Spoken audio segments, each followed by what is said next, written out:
Добрый вечер, уважаемые телезрители. В прямом эфире программа «Задай вопрос министру». Сегодня в ней принимает участие министр по чрезвычайным ситуациям Республики Абхазия Лев Квициния.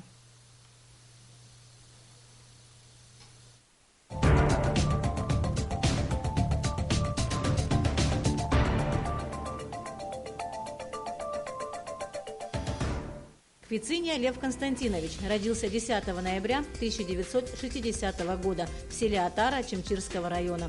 В 1977 году окончил Атарскую среднюю школу. В 1987 году окончил заочное отделение Грузинского института субтропического хозяйства по специальности технология сельскохозяйственных продуктов с присвоением квалификации инженер-технолог. В 2006 году окончил заочное отделение Адыгейского государственного университета по специальности юриспруденция в городе Майкоп с присвоением квалификации юрист. С 1 августа 2006 года по 6 октября 2009 года первый заместитель начальника управления по чрезвычайным ситуациям Республики Абхазия.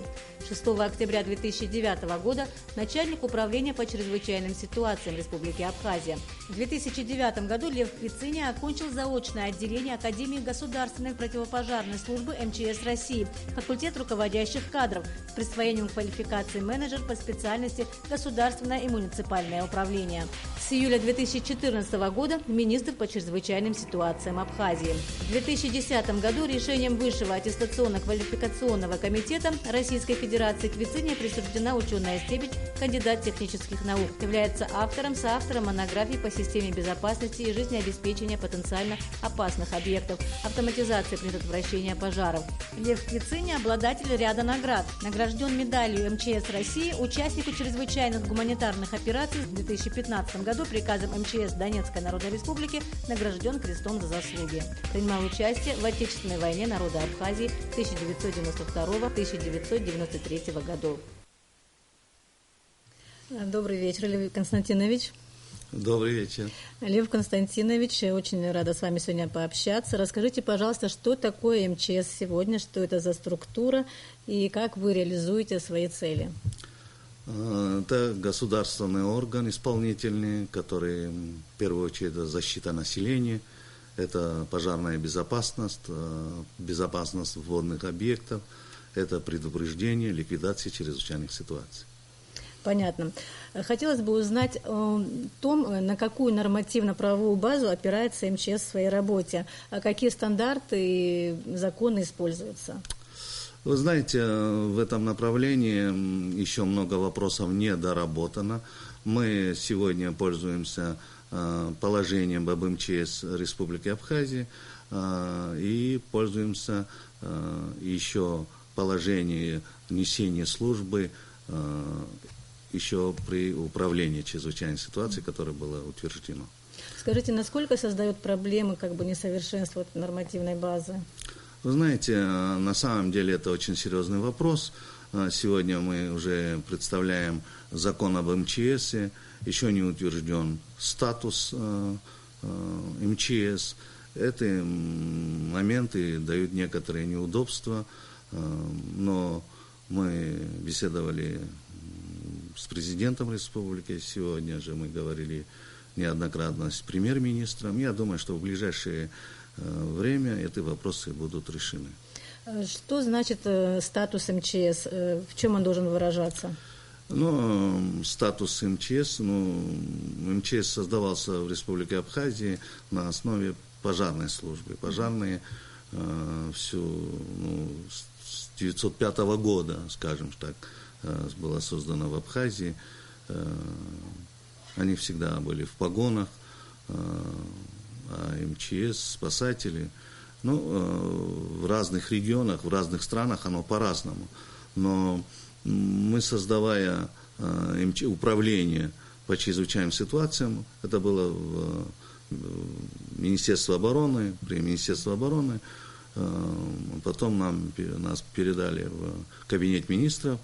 Мы думали, что это автоматически остается статус военнослужащих, потому что военнослужащих, дело в том, что мы занимаемся в мирное время, несем боевое дежурство, мы сталкиваемся с самыми различными проблемами, в том числе с военной стороны, то есть это боеприпасы, это оружия, это ликвидация или утилизация химических веществ, это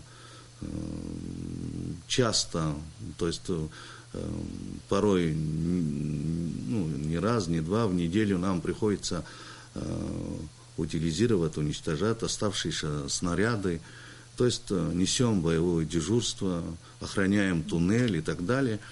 И поэтому статус военнослужащего, это, я думаю, что это... Вы ожидаете положительный ответ со стороны руководства страны вот в этом плане? Да, безусловно. То есть да. вы обращались? Вот да, вы говорили мы говорили том, на эту тему, и этот вопрос возник совершенно недавно, хотя мы вот уже 9 лет уже мы прошли, вот, все вроде не поднимался этот вопрос. Как-то это был момент упущен. Ну, на самом деле этот вопрос был поднят правильно, и мы, наконец-то, я думаю, что приведем все в соответствие, и у нас не возникнут никаких проблем. Спасибо. Лев Константинович, настало время нашего первого вопроса от телезрителей. Давайте послушаем.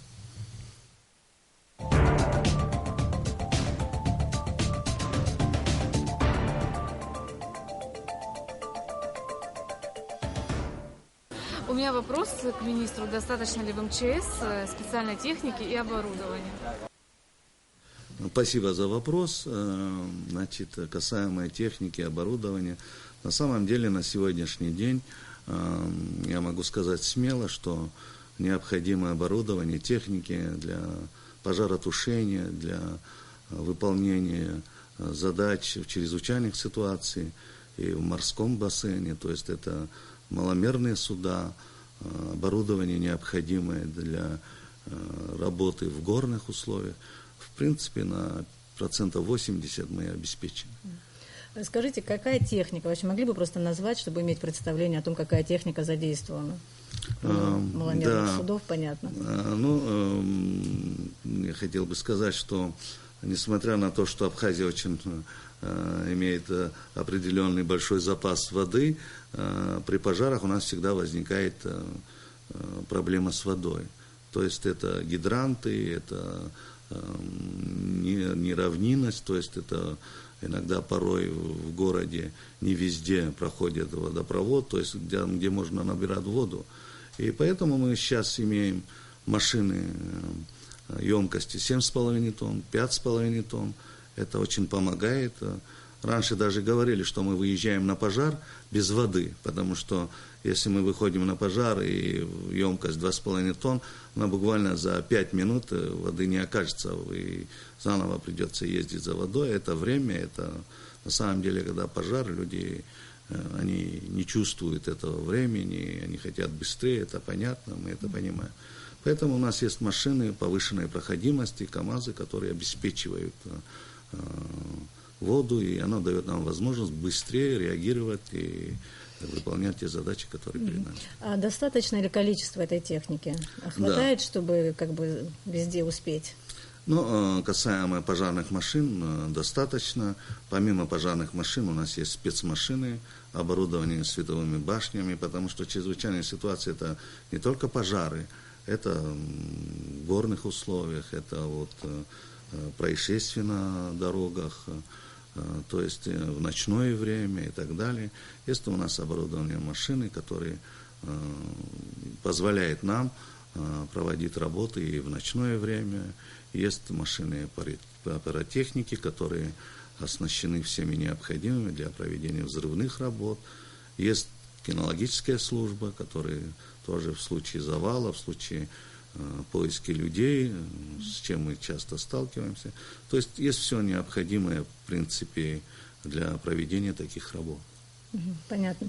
Скажите, пожалуйста, как часто МЧС проводит проверку объектов на противопожарную безопасность? Сейчас это распространено, насколько мы знаем.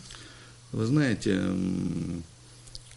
за полгода около 2000, а точнее, вот у меня цифры на всякий случай взял, 1959 пожаротехническое обследование объектов было проведено. Какого состояния? Хороший вопрос. Конечно, многое надо доработать.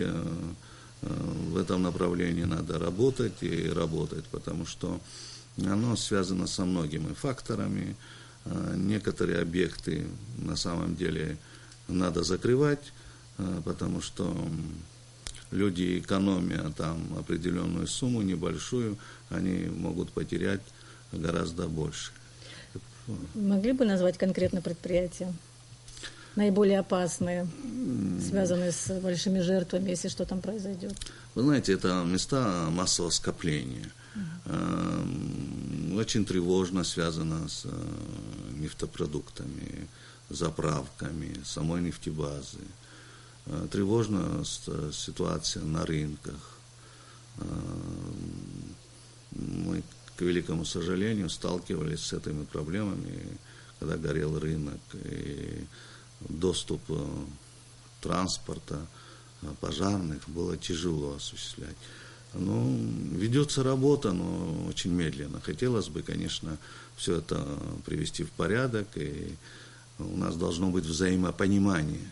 А есть оно, вот как, насколько популярно у руководителей этих предприятий требования МЧС? Вы знаете, разные. Некоторые сами приходят и говорят: вы знаете, вот я построил гостиницу, пожалуйста, напишите предписание, скажите, что нужно. А некоторые воспринимают это болезненно, я не готов платить, есть определенные причины, но я думаю, что по сравнению с предыдущими годами есть улучшение. Есть большая надежда, что мы приведем все. Оптимистично скажите о состоянии нефтебазы в Ишерах. Нефтебазу мы не проверяем ежегодно. В этом году было поручение президента обследовать, изучить ситуацию. Мы пригласили специалистов с Москвы, с Краснодарского края, разных специалистов для того, чтобы посмотреть. Во-первых, это не дешевое удовольствие, то есть, это экспертиза, изучить на самом деле состояние. Но я надеюсь, что мы выбрали такой оптимальный вариант, и я думаю, что в ближайшее время этим вопросом займутся. Понятно. Скажите, а вообще МЧС занимается воспитанием, скажем так, населения, мероприятия проводит по безопасности граждан? Чтобы показать, как им себя вести, какие-то требования выставлять к людям, к их поведению. Да, безусловно. Не так часто, как хотелось бы, но мы специально издали брошюры, там, где четко расписано, как себя вести в случае пожара, в случае землетрясения, как пользоваться электрическими приборами, где можно разжигать костры и так далее, и так далее. И мы во всех практических районах, наши инспектора приходили домой, раздавали, показывали, ходили они с нашей пресс-службой, и по телевидению мы об этом говорили. Конечно, безусловно, ведется. Такие мероприятия, которые пропагандируют, популяризируют именно правильное поведение, широкие какие-то мероприятия с привлечением внимания больших масс людей, такое проводится вообще, возможно? Мы проводим иногда занятия в школах, стараемся объяснить детишкам, насколько это правильное поведение в случае пожара, в случае чрезвычайных ситуаций. Проводим с ним не так часто, как я уже говорю, как бы хотелось, но проводим практические занятия. Дети относятся с большим интересом. Вообще на будущее мы планируем создать такое общество молодые спасатели. Это очень интересно. Да, чтобы молодежь привлечь. Молодежь, и детям это очень интересно, молодежи, и поэтому по мере наших возможностей мы ведем такую работу. В связи с этой темой наш следующий вопрос, он связан с ним.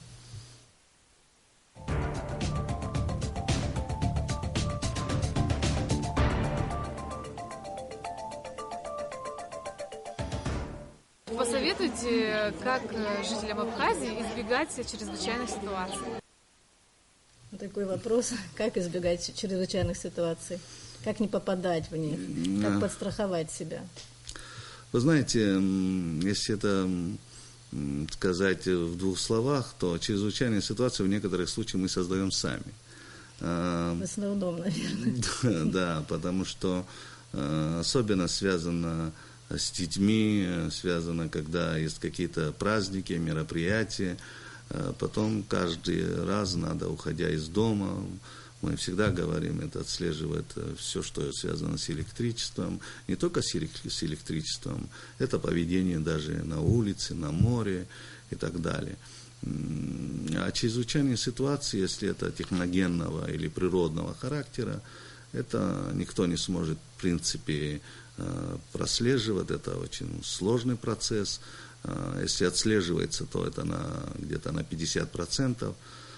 Природа, она приносит разные сюрпризы, к сожалению, но мы должны быть готовы к этому. Скажите, вот вы говорили, что о том, что люди сами часто бывают виноваты в том, что с ними происходит, да? В связи с этим вот последнее событие, ужасная трагедия, которая произошла по дороге из Рицы, где разбились туристы, погибла маленькая девочка. Вот скажите, вот как вы считаете, кто в этой ситуации был, как сказать, провоцировал эту трагедию? Вы знаете, мне очень сложно ответить на этот вопрос. Мы, когда прибыли на место происшествия, мы видели, что водитель не справился с управлением, и оно послужило поводом для той трагедии, которая случилась там. Наверное, каждый из нас должен быть более внимательным, более ответственным, особенно когда это связано с детьми, с пассажиром. А именно что могло быть поводом для этой трагедии, мне сложно ответить. Пьяный водитель. Ну, это уже не наша компетенция. Наверное, в этом будут разбираться соответствующие органы. Мы не видели ни пьяного водителя, ни трезвого. Мы видели факты, и мы занимались своей работой.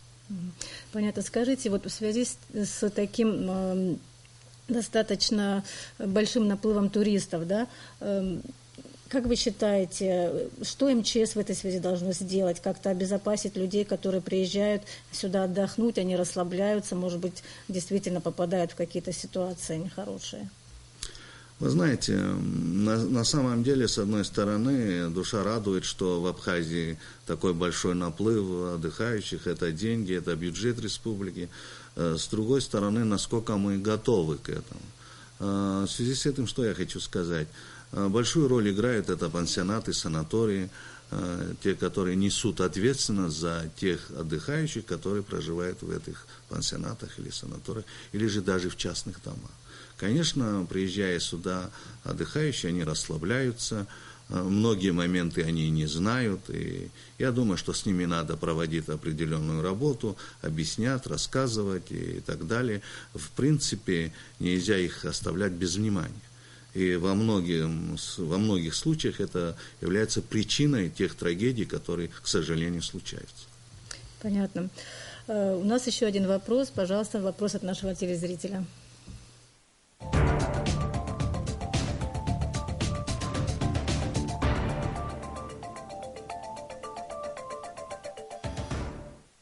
Известно, что в состав МЧС входят такие специалисты, как медики, пожарные.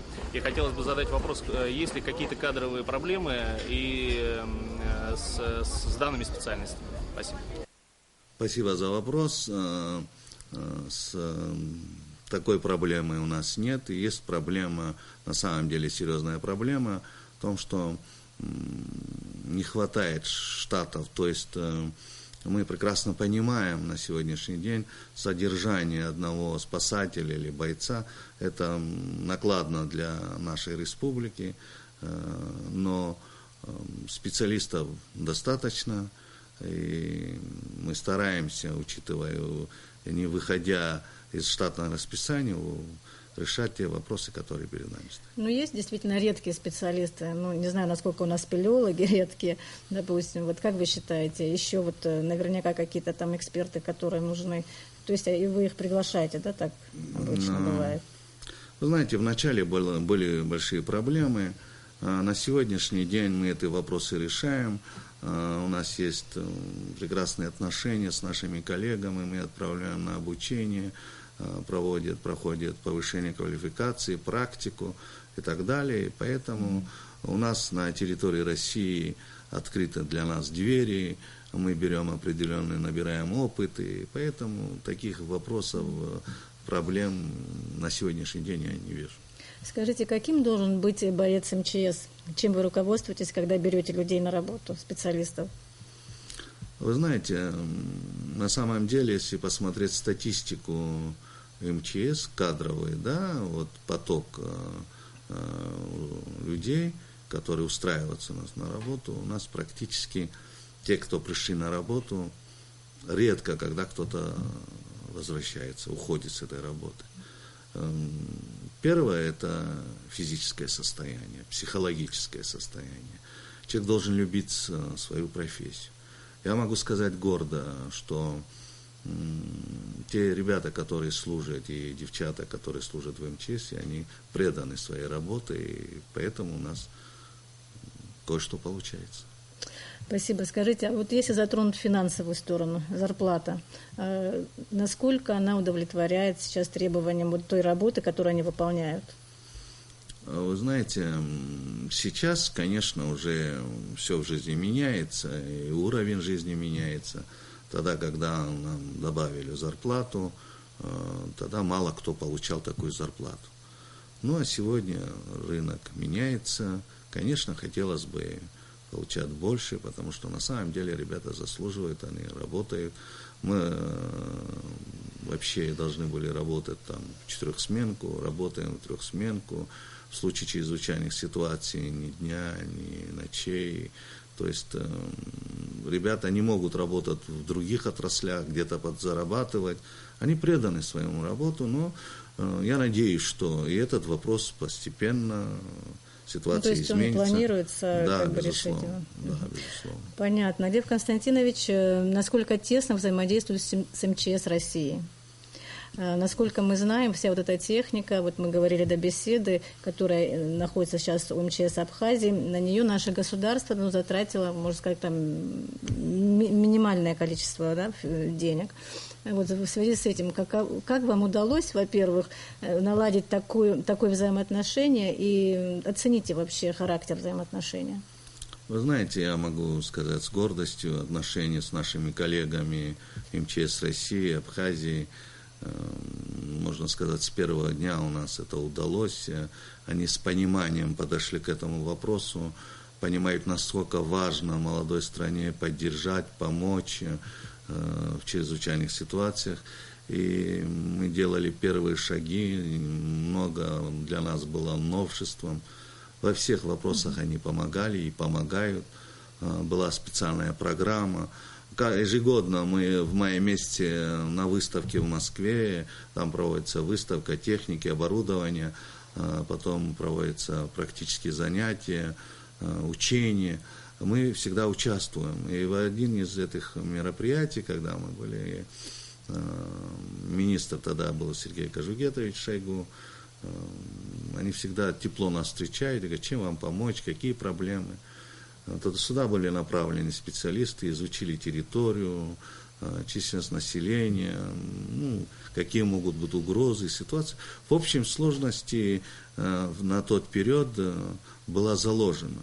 После того, как Сергей Кожугетович ушел, стал новый министр, я могу сказать, что у нас замечательные отношения, общаемся, всячески помогают. Вот в ближайшее время мы будем еще один документ подписывать, это создание комиссии по чрезвычайной ситуации, это Абхазия, Россия, Южная Осетия.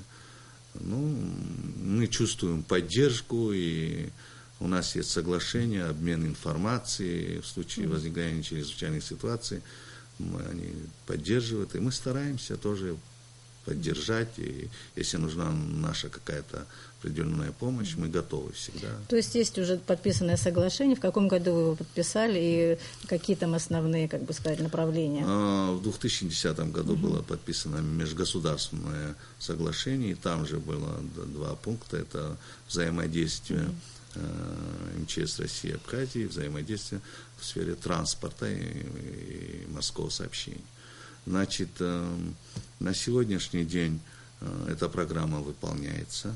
Были неоднократно случаи, когда спасатели МЧС России заезжали на территорию Абхазии, мы совместно проводили мероприятия по там, розыску, то есть по поискам пропавших детей, там студенты у нас были проблемы, по морских бассейнах, на морском бассейне, вот на озере Рица недавно. Вот, да, таможенник российский. Да. Вот, они предоставили нам уникальное оборудование, приехали специалисты, на второй день буквально они быстро отреагировали, и в течение 1,5-2 часов был найден вот такой труп, к сожалению. Скажите, это такое воинское братство спасателей МЧС, или вам удалось сделать, МЧС Абхазии как-то, не знаю, так договориться, так выстроить отношения, чтобы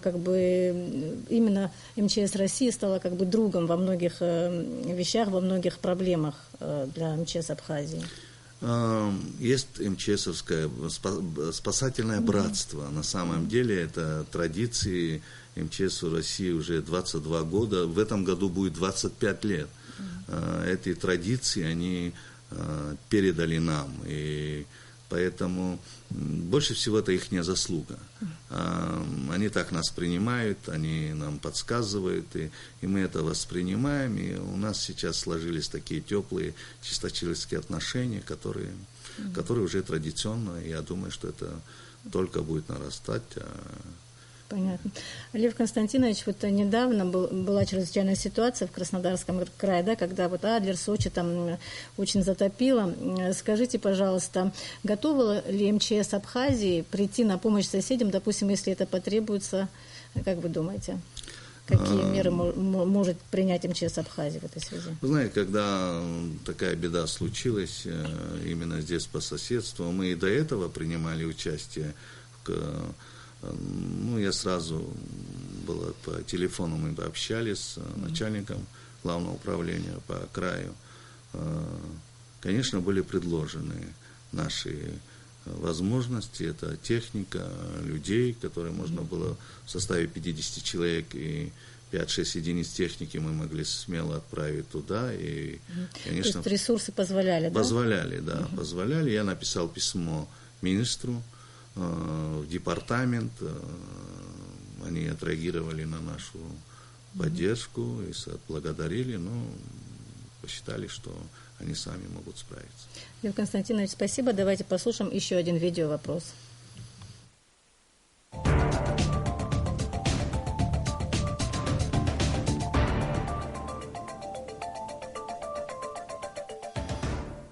Я хотел бы задать вопрос. Известно, что российские коллеги оказывают помощь абхазским спасателям. Хотелось бы узнать, каково взаимодействие между абхазскими МЧСовцами и коллегами из России. Можно следующий вопрос поставить?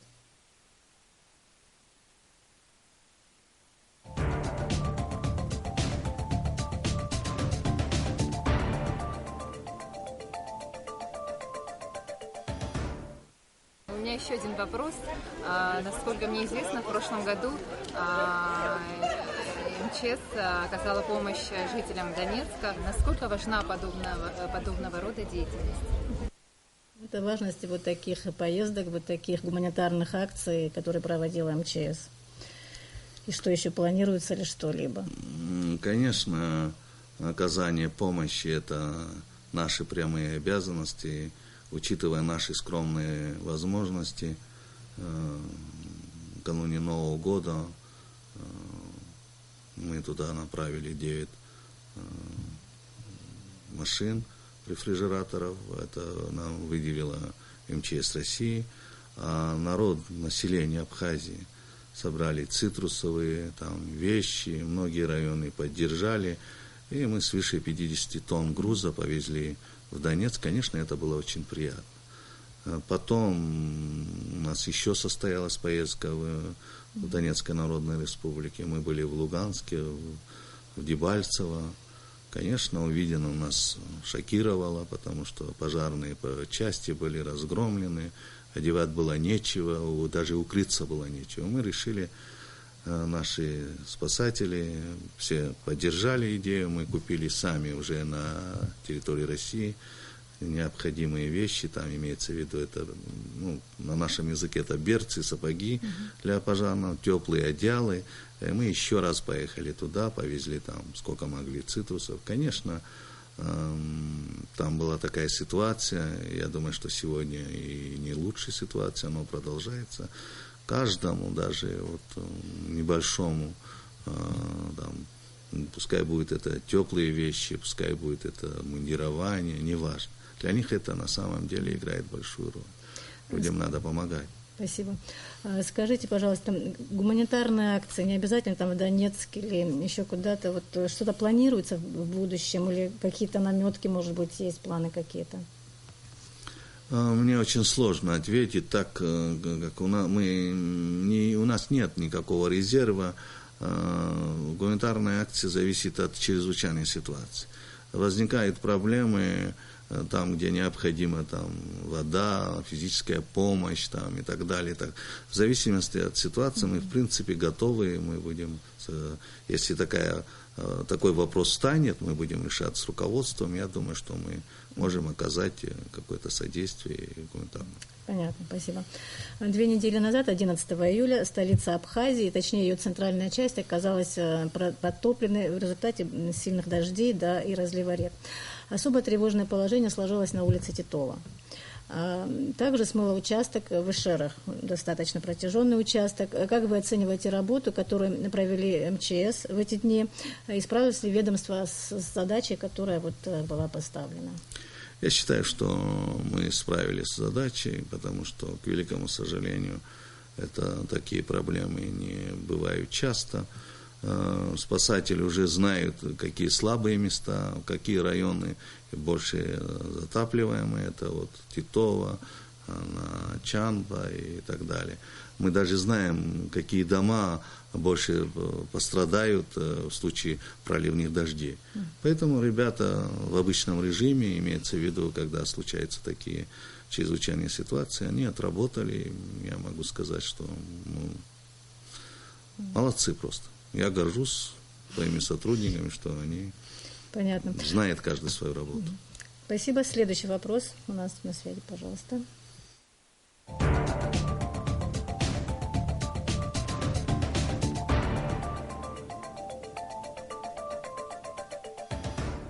С какими проблемами сталкиваются абхазские спасатели в своей деятельности?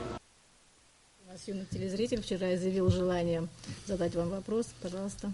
Спасибо. Конечно, на первый взгляд работа интересная, но в тот же момент она очень сложная. Проблемы бывают разные. Бывает,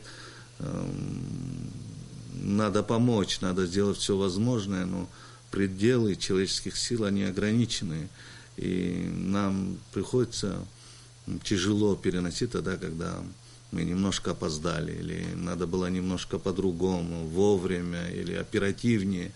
Ну, случаи бывают разные, и вот сказать, что именно с какими проблемами, проблемы они нам преподносят само время, жизнь. Скажите, бывает информация с опережением, не постфактумом уже, а с опережением, и делается ли для этого что-то? Как-то разрабатываются такие вот вещи? Ну, в первую очередь я хочу сказать, что мы получаем информацию, когда какие-то там, не знаю, проливные дожди или штурмовое предупреждение. Мы стараемся обзвонить районы. У нас угроза потопления, это вот река Кодоры, поселки там, на самом деле есть моменты, когда река выходит из русла, и там надо срочно принимать какие-то меры. Мы выезжаем туда, заранее предупреждаем, отслеживаем. Ну, конечно, мы стараемся контролировать и заранее предупредить. Ну, такого не было, да, чтобы, например, эвакуация была заранее или что-то, к счастью или... Ну, к счастью, эвакуации были незначительные, но это не заранее, а по факту, вот, скажем так. Это в Ачимчирском районе, в Гурлипском районе, вот, в частности, в Бабушерах, в Рандах были такие моменты. Понятно. Сегодня Абхазия столкнулась еще с одной неприятной напастью. Это вот огневка, которая пожирает наш самшит, очень ценное дерево, которое очень долго растет. Вот. Скажите, МЧС Абхазии задействована для борьбы с такой бедой? Мы знаем эту проблему, мы переживаем за то, что происходит. Ну, конкретно этим вопросом занимается экология. Мы просчитываем некоторые моменты. Я думаю, что если нужна будет наша помощь, чисто вот физическая или связана, там много моментов. Я знаю, что там ведется работа. Скорее всего, это будет опрыскивание, связано с авиацией и так далее. Я думаю, что мы окажем содействие, потому что это наша общая проблема, но конкретных у нас на эту тему еще не было, вопрос еще не встал. Скажите, вот в летний сезон у нас в республике в разы увеличиваются несчастные случаи на воде, да? Расскажите о мерах по обеспечению безопасности, как человек себя должен вести на водных объектах, какие спасательные инструменты там вы используете для того, чтобы оказать помощь своевременную для человека, который терпит бедствие. Вы знаете, это вопрос очень на самом деле сегодня актуальный. Мы как спасатели, у нас есть служба, допустим, ГИМС, это маломерные суда, это служба, которая контролирует. А спасательные работы должны проводить те, кто арендует пляжи, это ведомственные, это санатории, пансионаты или городские пляжи. У каждого должны быть свои спасатели, должна быть медсестра, должны проводить определенную работу. Иначе мы физически просто, если даже это входило бы в наши функции, мы не успевали бы. Но есть ли такие станции, существуют ли везде, где нужно, и в каком они состоянии? В этом направлении ведется работа. Конечно, везде оно не присутствует. 50%, можно сказать, уже обеспечены. Я думаю, что остальные, они понимают, что люди, которые приезжают сюда отдыхать, их надо обеспечить безопасностью, поэтому и в этом направлении, как и во многих других, надо работать и заниматься этим вопросом. Скажите, вот сейчас статистика какова в отношении людей, которые утонули, к сожалению, купаясь в море? Есть уже такая статистика хотя бы за эти полгода? Да, статистика есть за полгода, к сожалению, это нас мало радует. Это на сегодняшний день это 13 человек. Это очень много для Абхазии за такой короткий период времени. То есть с Нового года, да? Да. То есть это считается не только в море, но и там в реке? Именно в море. На пожаре у нас погибло 2 человека, на морских бассейнах Абхазии, это и на реках, и на морях. 13 человек, к сожалению. Причина основная? Причина они разные, но в основном причина это само правило поведения самых отдыхающих. Они это расслабляются. В основном отдыхающих касается, да? Да, в основном это касается отдыхающих, и поэтому иногда они в трезвом состоянии, иногда при штормовой погоде, когда, в принципе, не разрешено купаться. В некоторых моментах они отплывают далеко, и в основном это причина. Понятно. Послушаем следующий видеовопрос.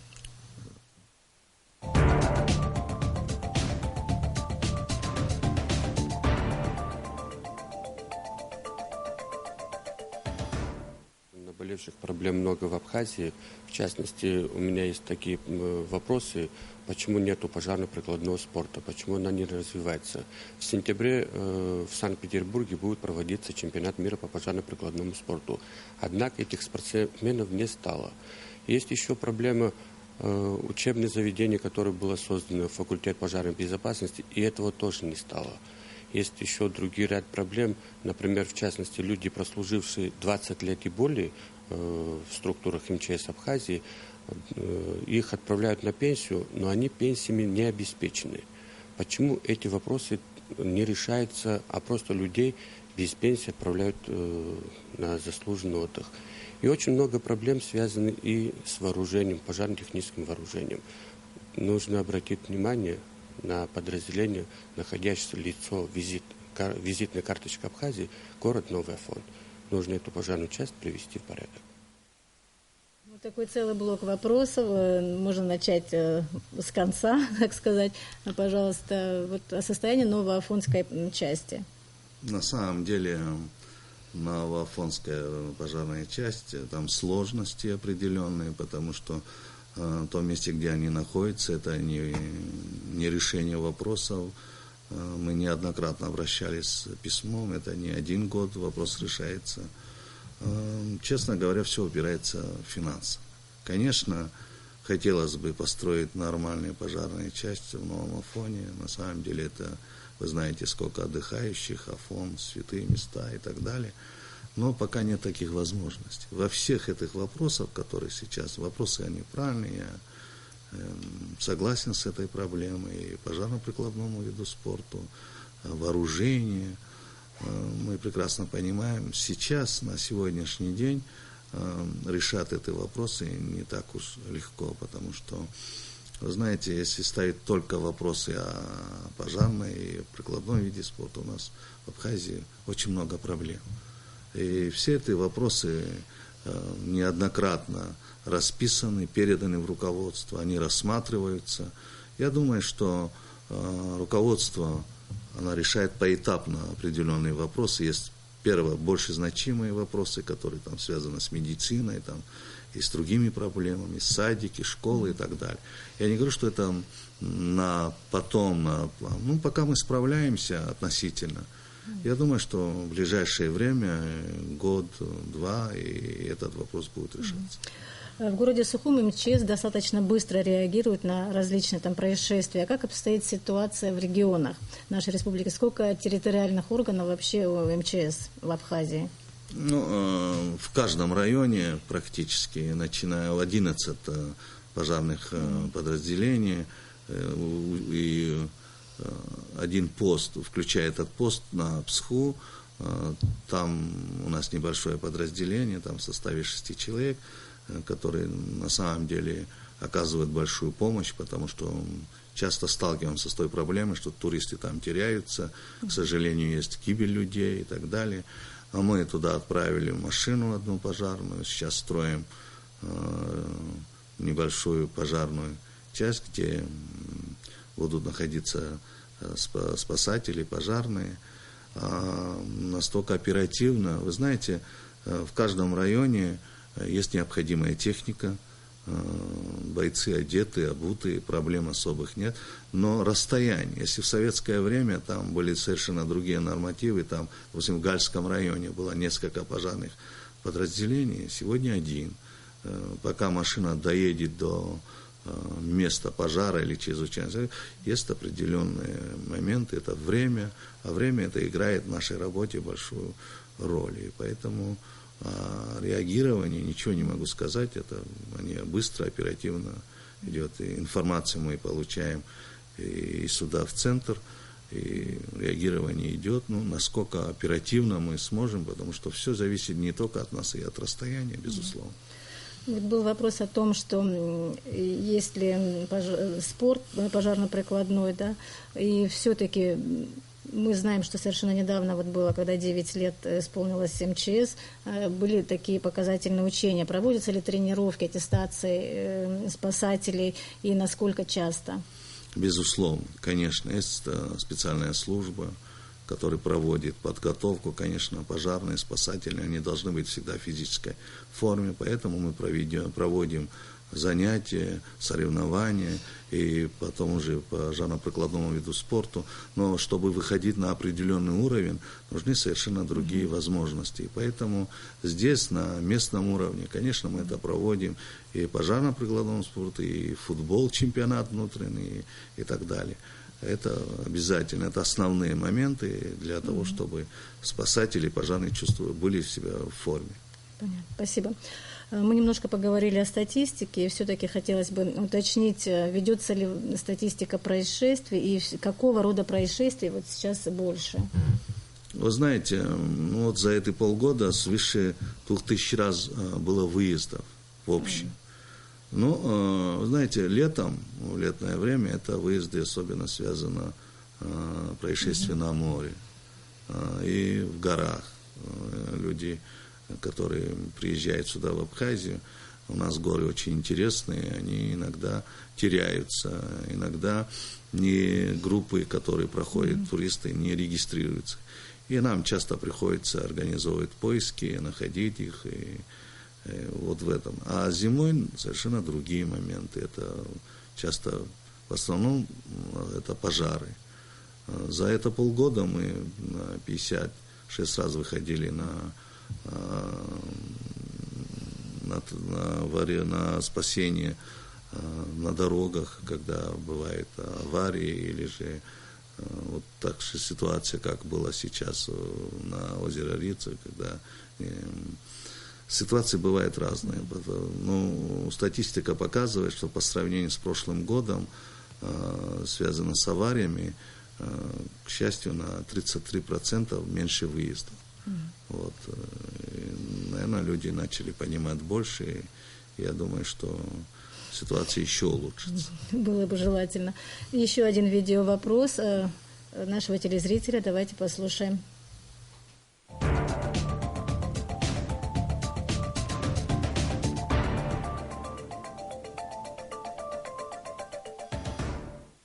У меня такой вопрос к министру. Меня интересует, сколько сотрудники МЧС спасли людей за этот год. Сколько сотрудники МЧС спасли людей за этот год? Ну, по нашей статистике 27 человек. Реально это на пожаре, это в горах, это на море. То есть такая статистика тоже есть, да? Да, ведется такая статистика. Именно спасение людей заключается в том, что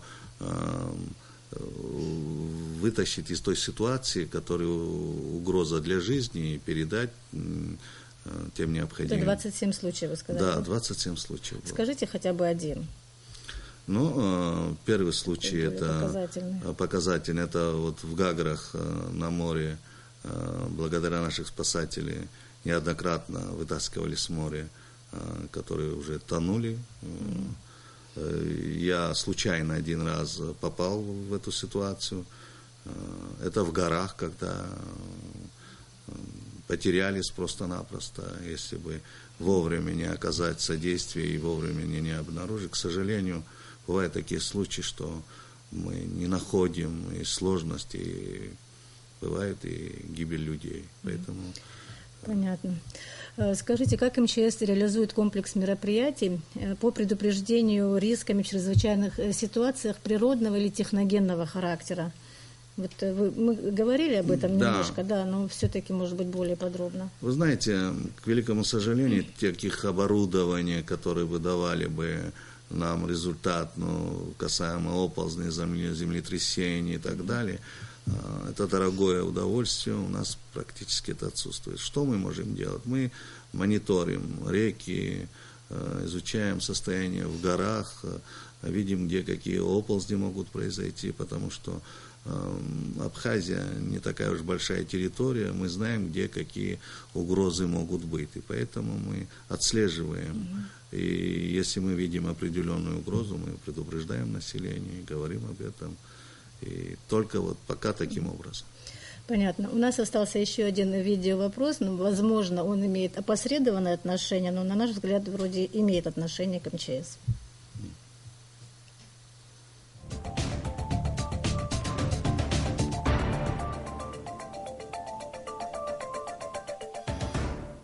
У нас такая проблема. Мы живем по Кадурскому шоссе, дом 17, рядом дом 18. Вот. Мы добились крышу, ходили долго, но добились крышу, сделали.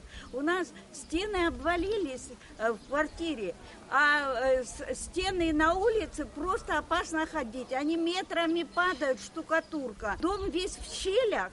И уже скоро он, наверное, завалится и обвалится. У меня вопрос к министру по безопасности. Ну, пожалуйста, помогите. И что надо нам делать? Куда обратиться, чтобы нам сделали дом? Вот такой вопрос, он может быть немного хозяйственного плана, но касается безопасности людей во всяком случае, да, в целом. Что вы можете сказать по этому поводу? Вы знаете, конечно, решать такие вопросы, это не в нашей компетенции, но тем не менее, когда обращаются к нам с такой просьбой, мы обязательно реагируем, мы выезжаем на местах, описываем состояние, и обязательно мы передаем информацию администрации города, ведем определенный учет, и мы реагируем, а потом уже решение принимается в администрации города и в кабинете министров. И, конечно, безусловно, окажут помощь, и уже неоднократно это оказывалось. И все эти стихийные бедствия, которые проходят на территории Абхазии, практически никто не остался без внимания. То есть жители этого дома могут обратиться с просьбой, с таким заявлением, обратить внимание на то, что их существование в этом доме связано с риском для жизни. Да? Им было бы проще и быстрее обратиться это к главе администрации города.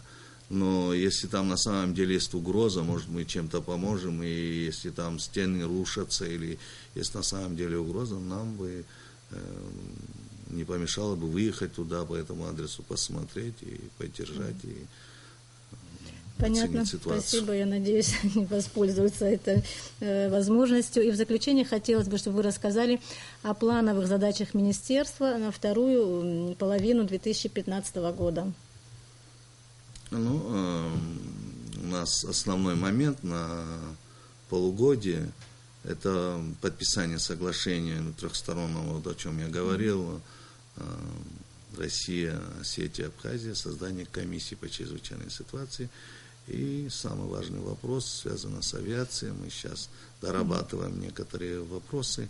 Остались небольшие моменты, которые мы должны отработать. И я надеюсь, что до конца года мы можем пользоваться авиацией МЧС России на территории Абхазии в случае чрезвычайной ситуации. Расскажите поподробнее. Вот мы просто с вами обговаривали, но зрителю еще непонятно, вот что за авиация, сколько, как, что будет. То есть это не передается, это просто соглашение, чтобы использовать российскую технику, российскую авиацию в случае надобности здесь, да? Да, безусловно, это воздушное судно, оно на балансе МЧС России, оно нам не передается, потому что, во-первых, и содержание, и так далее, с ним связаны большие затраты. Мы хотим, чтобы в случае возникновения чрезвычайных ситуаций, в случае необходимости, чтобы оперативно вертолет, особенно в наших условиях, да, К-32, оно оперативно могла вылететь сюда, в Абхазию, и поработать здесь, и потому что сейчас на самом деле очень часто возникают такие необходимости, потому что в горах, и пожарах, и во всяком случае есть такая необходимость использования авиации в нашей работе. Спасибо, Лев Константинович. Спасибо, что вы пришли к нам на программу, ответили на наши вопросы. Спасибо вам большое.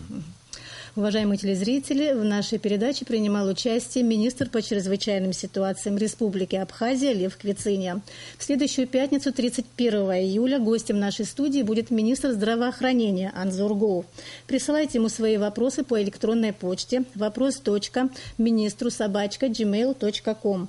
Также вы можете задать ему видеовопрос. Запись будет проходить, как всегда, на Сухумской набережной у колоннады в четверг, 30 июля с 6 до 7 часов вечера. А я прощаюсь с вами. Всего доброго. До свидания.